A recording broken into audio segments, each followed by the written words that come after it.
अस्सलामु अलैकुम रहमतुल्लाहि वबरकातुहू। उम्मीद है आप सब दोस्त खैरियत से होंगे और आपकी दुआ से अल्हम्दुलिल्लाह मैं भी ठीक हूँ। आज फिर से एक नई वीडियो पे बात करेंगे। आज की वीडियो का जो हमारा टाइटल है याजूज माजूज और हज़रत ज़ुल्करनैन के बारे में इस वीडियो में जानेंगे। उनके बारे में कुछ फैक्ट है, उस पर हम रिएक्शन देंगे। अगर आप हमारे इस चैनल पर नए हैं तो चैनल को सब्सक्राइब करना, ताकि इन फ्यूचर जो वीडियो अपलोड करूँ आपको सबसे पहले मिले। आप हमारी इस वीडियो में बने रहें एंड तक, ताकि आप उसके बारे में पूरी मालूमात हासिल हो। याजूज माजूज कौन है, हज़रत ज़ुल्करनैन कौन है, इसके बारे में आपको पूरी मुकम्मल इंफॉर्मेशन इस वीडियो में मिलेगी। आप हमारे इस वीडियो में बने रहें एंड तक। शुरू करते हैं। उर्दू खबर के मुअज़्ज़िज़ दोस्तों, मैं हूं माजिद मलिक और आप तमाम देखने और सुनने वालों को अस्सलाम वालेकुम। नाज़रीन गिरामी, साइंसदानों ने वो रास्ता तलाश कर लिया जिस पर से गुजरकर हजरत ज़ुल्करनैन अलैहिस्सलाम याजूज माजूज तक पहुंचे थे। खला में मौजूद ये रास्ता क्या दूसरी दुनिया तक ले जाता है? सूरह काफ में जिन रुकावटों का जिक्र किया गया, क्या वो खला में मौजूद है? गैर मुस्लिम साइंसदानों ने जब अपनी तहकीक को सूरह काफ के आईने में परखने की कोशिश की तो उन पर कैसे कैसे राज अफशा हुए, ये सब कुछ जानने के लिए इस वीडियो को आखिर तक जरूर देखिएगा। तो दोस्तों, सूरह काफ की आयत नंबर 92 और 93 में जिक्र है, यहाँ तक कि जब दो रुकावटों के दरमियान पहुंचा तो इन दोनों रुकावटों के करीब एक ऐसी कौम को देखा जो बात नहीं समझ सकती थी। ये हजरत ज़ुल्करनैन के सफर के बारे में है, जिसमें एक लफ्ज अल-सदीन आया है, जिसका मतलब कोई बैरियर या रुकावट है। लेकिन कुछ लोग इसे पहाड़ समझते हैं, मगर हकीकत में ये पहाड़ नहीं हो सकता। अब इसका मतलब पहाड़ क्यों नहीं हो सकता, इसके बारे में सूरह यासीन की आयत नंबर 9 में जिक्र है। और हमने उनके सामने एक रुकावट बना दी और इनके पीछे भी एक रुकावट है, और फिर हमने इन्हें ढांक दिया है कि वो देख नहीं सकते। सूरह यासीन में भी यही लफ्ज इस्तेमाल हुआ है, जिसका मतलब एक बैरियर है। तो ऐसे में सूरह काफ में ये लफ्ज एक पहाड़ कैसे हो सकता है? एस्ट्रोनॉमी यानी फल्कियात में अल-सदीन का मतलब निबोला है, जो किसी कहकशां की गर्द और गैस पर मुश्तमिल खित्ता होता है। यहाँ हजरत ज़ुल्करनैन इस सयारे पर पहुंच गए थे जो दो निबुलास के दरमियान में मौजूद था, और ये दोनों साइडों पर डबल हीलिक्स निबुला हो सकता है जो हमारी कहकशां में मौजूद है।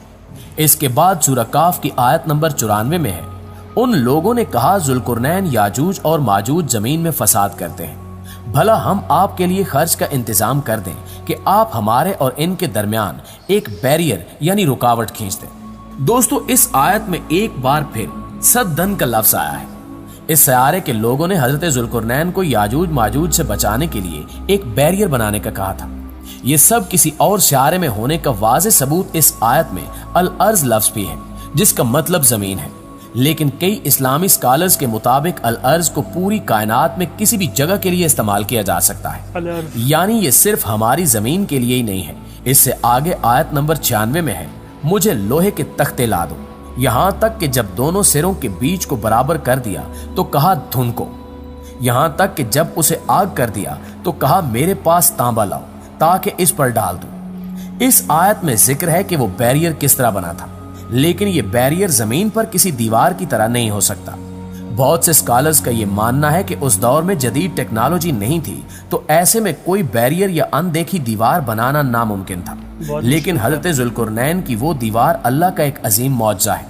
हम ये जानते हैं कि इस दुनिया में ऐसा कोई बैरियर बनाना मुमकिन ही नहीं है जो इतनी ज्यादा तादाद में किसी मखलूक को उस बैरियर के दूसरी तरफ कैद कर सके। जैसा कि अहादीस में ये बात जिक्र है कि याजूज माजूज इस दुनिया के लोगों से बड़ी तादाद में है, और जिन लोगों का ये मानना है वो इसी दुनिया में है।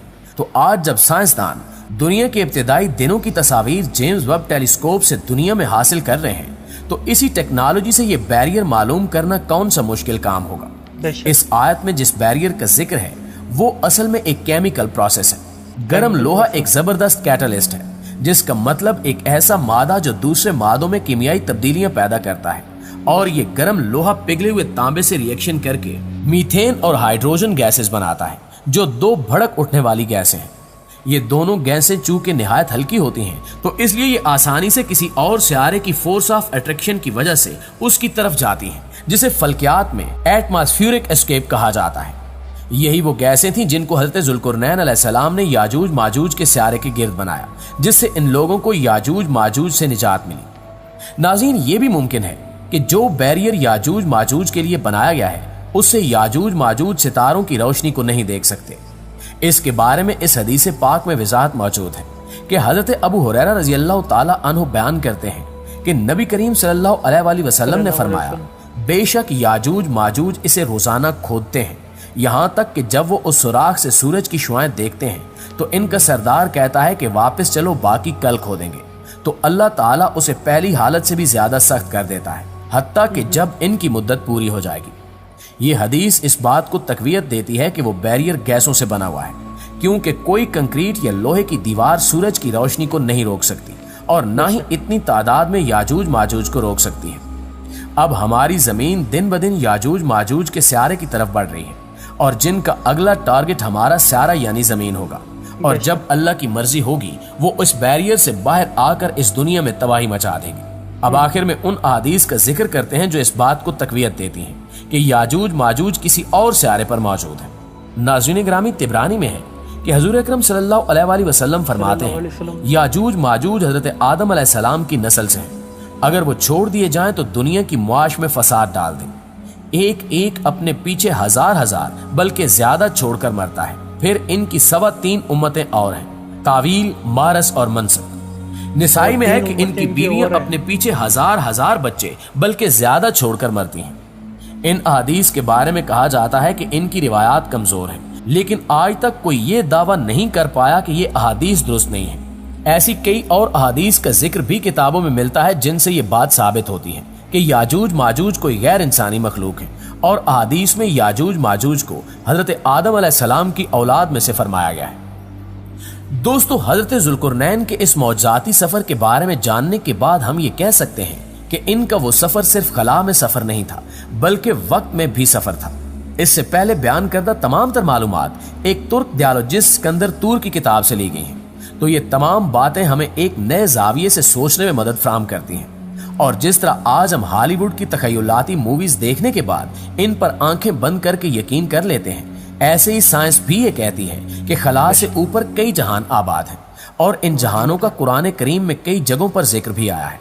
कुरान करीम में इरशाद होता है कि आसमान खोला जाएगा, बस वो हो जाएगा दरवाजे दरवाजे, यानी आलम बाला जो हमारी नजरों से ओझल है वो खोला जाएगा और गैबी पर्दे हटा दिए जाएंगे। फिर इसके दरवाजे जाहिर हो जाएंगे।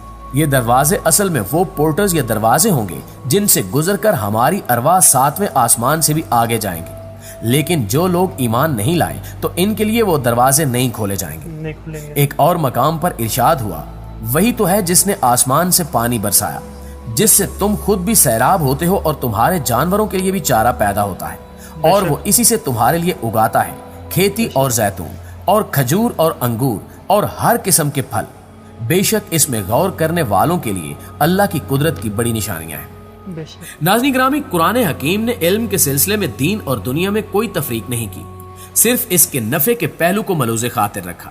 लिहाजा जो शख्स साइंसी और दीगर अलूम को कायनात में बिखरी हुई अल्लाह की निशानियों को दरियाफ्त करने, इसकी कुदरत और कारीगरी को समझने और इसकी मखलूकात खसूसन आलम इंसानियत को नफा पहुंचाने की गरज से हासिल करने की सही करेगा तो इसका ये अमल खैर तस्वुर किया जाए। मुझे उम्मीद है आपने वीडियो मुकम्मल देखी ली होगी। जिस तरह हमने इस वीडियो में याजूज माजूज के बारे में और हज़रत ज़ुल्करनैन के बारे में इस वीडियो में जाना, उनके बारे में कुछ ऐसी बातें थी जो हमने इस वीडियो में जानी कि वो कहाँ कैद है, दुनिया में कैसे आएंगे, उनको किसने कैद किया, और भी काफ़ी चीज़ें हमने इस वीडियो में जानी। ऐसी वीडियो देखने के लिए हमारे चैनल को सब्सक्राइब करना ताकि इन फ्यूचर जो वीडियो अपलोड करूँगा आपको सबसे पहले मिले।